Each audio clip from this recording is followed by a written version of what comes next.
मैं कह रहा हूँ एक हो जाओगे और तुम दोनों को एक करने वाला कौन है पता है? ऋषि। एक तो तब करेगा जब मैं उसे जिंदा रहने दूंगा, खतरा दूंगा उसे।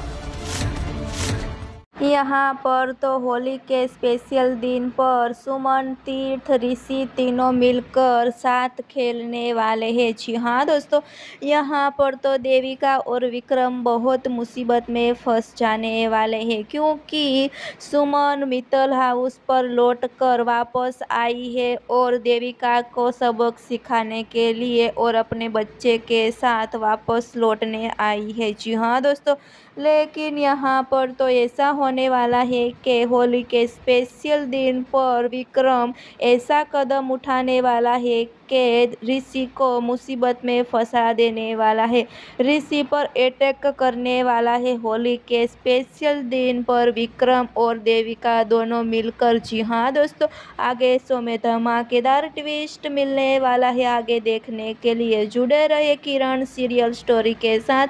सब्सक्राइब और कमेंट करके हमें ज़रूर बताना कि सुमन और तीर्थ की जोड़ी आपको कैसी लगती है।